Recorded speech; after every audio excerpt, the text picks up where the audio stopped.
வணக்கம் விவர்ஸ். இப்போ நம்ம பார்க்க போகிற ரெசிபி ஆந்திரா ஸ்பைசி சிக்கன். அதுக்கு தேவையான பொருள் ஒரு 1/2 கிலோ சிக்கன் எடுத்துக்கிறேன். ஒரு வெங்காயத்தை 2 வெங்காயத்தை நறுக்கி அரைச்சி வச்சுருக்கிறேன். தக்காளி அதேமாதிரி 2 தக்காளி எடுத்து அரைச்சி வச்சுருக்கேன். இஞ்சி பூண்டு பேஸ்ட்டு கொஞ்சம் எடுத்துருக்கேன். மிளகாத்தூள் 1 spoon, garam masala 1 spoon, 2 spoon தனியா. ஒரு கடாயில் எண்ணெய் ஊற்றிருக்கேங்க. இப்போ நம்ம எடுத்து வச்சு சிக்கனை அதில் போட்டுருக்கோம். சிக்கனை போட்டு கொஞ்சம் உப்பு மஞ்சத்தூள் போட்டு நல்லா வதக்கணும்.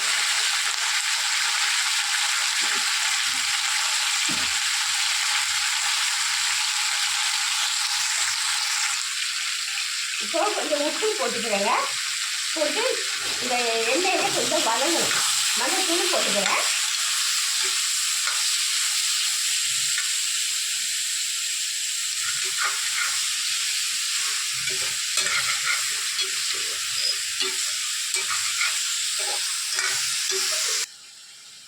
இப்போ நம்ம எடுத்து வச்ச மிளகாத்தூளை போட்டுக்கணும். மிளகாத்தூள் போட்டு அரைச்சி வச்ச தக்காளி ஊற்றிக்கணும். கொஞ்சம் ஒரு தண்ணி ஊற்றிக்கணும். ஏன்னா சிக்கன் வேகணும்ல, அது கொஞ்சம் தண்ணி ஊற்றி நல்லா பாதி வேக்காடு, இன்னும் பாதி வேக்காடு வேகணும். 1/4 பங்கு தான் வெந்திருக்கு. இன்னும் கொஞ்சம் வேகட்டும். எடுக்கிறேன். இப்போ இஞ்சி பூண்டு பேஸ்ட்டு அதில் போட்டு நல்லா வதங்கட்டும்.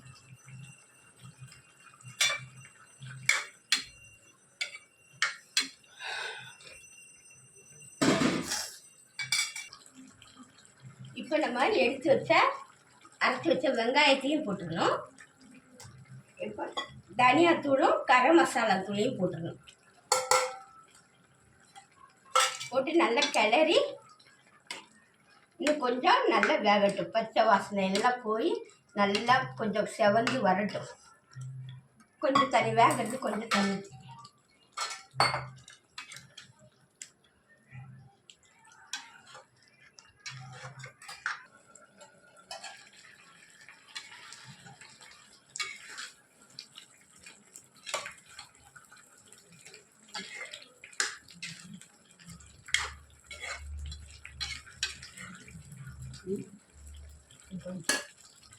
நிறைய வேண்டாங்க. இப்போ கொஞ்சம் கொத்தமல்லி கருவேப்பிலையை மேலாக்க அப்படி தூவிக்கணும். தூவி நல்லா கிளறிக்கணும்.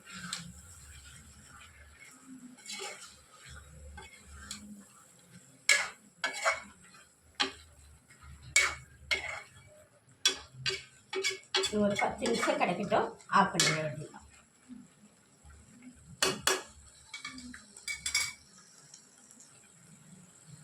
பாருங்க, spicy chicken, Andhra spicy chicken ready ஆயிடுச்சுங்க. இதை ஆஃப் பண்ணிட வேண்டியதான்.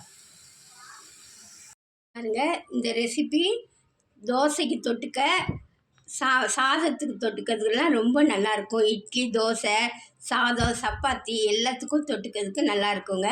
இந்த ரெசிபி உங்களுக்கு பிடிச்சிருந்தா சப்ஸ்கிரைப் பண்ணுங்கள், ஷேர் பண்ணுங்கள், கமெண்ட் பண்ணுங்கள், லைக் பண்ணுங்கள். அடுத்த வீடியோட சந்திக்கலாம். நன்றி, வணக்கம்.